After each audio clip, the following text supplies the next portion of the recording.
अस्सलाम वालेकुम मोहतरम नाजरीन, हमारे चैनल डेली जोक्स में आप सबको खुश आमदीद। एक बच्चा दूसरे बच्चे से, मेरी मिस कहती हैं कि भैंस का दूध पीने से दिमाग तेज होता है। दूसरा बच्चा, यार मजाक करती होंगी, अगर ऐसा होता तो भैंस का अपना बच्चा इंजीनियर होता। एक मिरासी खानदानी रुदात सुनाते हुए बोला, मेरे चाचे ने हवाई फायरिंग करके 4 बंदे मार दिए थे। किसी ने इसे टोका कि हवाई फायरिंग से बंदे कैसे मरेंगे। मिरासी इत्मीनान से बोला, चाचा कब्बासी। सरदार रोटी के ऊपर रोटी रख के खा रहा था। बीवी ने पूछा, ये 2 रोटियां एक साथ क्यों खा रहे हो? सरदार ने कहा, मेरी जान, ये खुशी से नहीं खा रहा, मेरी तबीयत खराब है और डॉक्टर ने कहा है कुछ दिन के लिए डबल रोटी खाओ। कुछ लोग जुआ खेल रहे थे कि अचानक पुलिस आ गई। एक सरदार खुद ही भागकर पुलिस की गाड़ी में बैठ गया।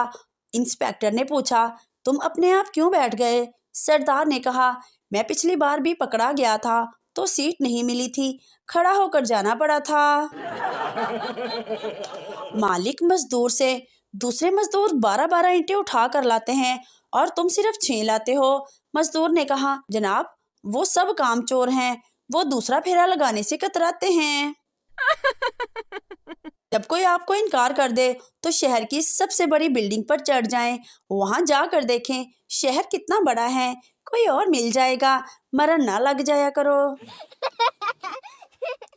एक दोस्त ने दूसरे से पूछा, तुम्हारे पेपर कब हो रहे हैं? दूसरे ने कहा, तीसरे महीने की 15 तारीख को। पहले ने पूछा, कोई तैयारी भी की है क्या? दूसरे ने कहा, हाँ यार, क्यों नहीं, एक नया कलम खरीदा है, नए कपड़े खरीदे हैं, नए जूते और नई घड़ी भी खरीद ली है, और क्या तैयारी करूं? एक कंजूस बारिश में छतरी बगल में दबाए जा रहा था। किसी ने कहा, भाई बारिश हो रही है, छतरी खोल कर जाओ। कंजूस ने गुस्से से कहा, पागल समझा है क्या, मुझे बारिश में छतरी भीग जाएगी और फट भी सकती है। मौलवी साहब रमजान के महीने में बाजार से वापस लौट रहे थे। इनके हाथ में एक थैली थी, थैली में कुछ सामान था। किसी ने पूछा, हजरत इस थैली में क्या है? मौलाना साहब ने जवाब दिया, इस थैली में वो सामान है जो खाने से रोजा नहीं टूटता।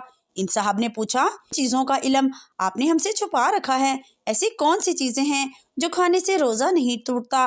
मौलवी साहब ने थैली खोल कर दिखाई, इसमें जूते थे। सर्दियाँ आने वाली हैं, लोगों की शादियाँ हो रही हैं, मंगनियाँ होंगी और निकाह होंगे, बस हमें खांसी होगी, जुकाम होगा और बुखार होगा। छोटे भाई की चड्डी और व्हाट्सएप दोनों बराबर हैं, क्योंकि थोड़ी थोड़ी बात चेक करना पड़ता है कि कुछ आया तो नहीं। पहला दोस्त दूसरे से, यार मेरा बर्फ वाला पानी पीने को दिल चाह रहा है। दूसरा दोस्त, पी लो। पहला दोस्त, क्या करूं, डॉक्टर ने मना किया है। दूसरा दोस्त, बर्फ को उबाल कर पी लो। पठान मिठाई वाले से, यार तुम कितने साल से जलेबियां बना रहे हो? मिठाई वाला, 30 साल से। पठान, बहुत अफसोस की बात है, तुमसे अब तक सीधी जलेबी नहीं बनाई गई, लानत हो तुम पर। एक सरदार पकाने वाले तेल से नहाकर गर्लफ्रेंड को मिलने गया। लड़की ने तेल की बू से तंग आकर पूछा, तुम ऑयल से क्यों नहाकर आए हो?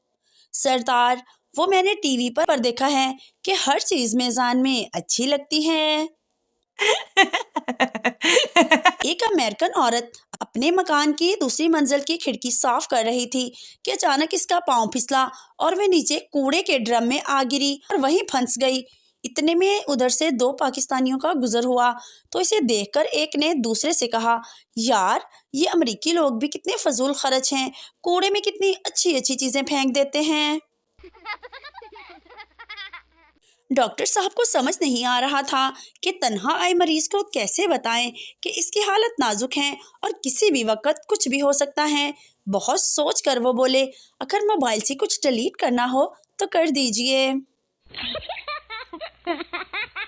एक पड़ोसी सरदार को बोला, भाई रात को दरवाजा बंद करके सोया करो, मैंने कल रात सब कुछ देख लिया जो तुम अपनी बीवी के साथ कर रहे थे। सरदार साहब बोले, ताली मारो, कल रात तो मैं घर पे था ही नहीं। ایک نوکرانی میم صاحب سے بولی، میم صاحب میں حاملہ ہوں، مجھے لمبی چھٹی چاہیے۔ میم صاحب بولی، ارے یہ تو خوشی کی بات ہے، اپنا خیال رکھنا۔ نوکرانی بولی، جی میم صاحب آپ بھی اپنا خیال رکھنا، صاحب کا نس بندی آپریشن فیل ہو گیا ہے۔ دسمبر شروع ہو گیا ہے، جس نے بھی مجھ سے معافی مانگنی ہے ابھی مانگ لے، پھر آخری دنوں میں میرے پاس رش لگ جاتا ہے۔ ایک پٹھان نے ریڈیو اسٹیشن فون کیا اور بولا، یہ ریڈیو اسٹیشن ہے؟ Radio station? ہاں۔ پٹھان، میری آواز پورا شہر سن رہا ہے۔ Radio station? ہاں۔ پٹھان، مطلب تندور والے کے پاس جو ریڈیو ہے وہ بھی سن رہا ہے؟ ریڈیو اسٹیشن والا غصے سے، ہاں۔ پٹھان، اچھا گل خان، اگر میری آواز سن رہے ہو تو روٹی مت لانا، میں لے آیا ہوں۔ پچھلی رات تو کموارے پن کی حد ہو گئی، بچے خواب میں آئے اور کہنے لگے، ابو کوئی لبی ہے یا نہیں؟ لڑکی نے چوہا دیکھ کر اور چلانے لگی۔ چوہا اسے دیکھ کر بولا، بی بی تیری مہربانی، چیخا نہ مار، میں پہلے ہی دل دا مریض ہاں۔ ایک پنجابی کے گھر دو جڑواں بچے پیدا ہوئے تو دادی بولی، لو دسو ہن پاکستان دے حالات دیکھ کے بچے بھی کلے آن تو ڈر دے نے۔ پپو کو بار بار موبائل پر آئی لو یو کے میسج آ رہے تھے۔ دوست نے حیران ہو کر پوچھا، اج خیر تے ہے نا؟ پپو، آہو یار کچھ بھی نہیں، بس اج غلطی نال تیری بھابی دا موبائل لے آیا ماں۔ ایک آدمی اپنے بازو پر بلیڈ کے ساتھ لڑکی کا نام لکھ رہا تھا، نام لکھنے کے بعد رونے لگ گیا۔ دوست، محبت کرتے ہو اب روتے کیوں ہو؟ آدمی، یار سپیلنگ غلط ہو گئے ہیں۔ دوست، وہ کیسے؟ آدمی، یار طاہرہ شہزادی کی جگہ طاہر القادری لکھ دیا۔ پٹھان کی بیوی کی کسی نے عزت لوٹ لی۔ پٹھان، کون تھا وہ؟ بیوی، اندھیرے میں دکھا نہیں ہے پر کوئی باہر کا ہی تھا۔ پٹھان غصے سے بولا، تمہیں کیسے پتا؟ بیوی مسکراتے ہوئے بولی، محلے میں اتنا بڑا کسی کا بھی نہیں۔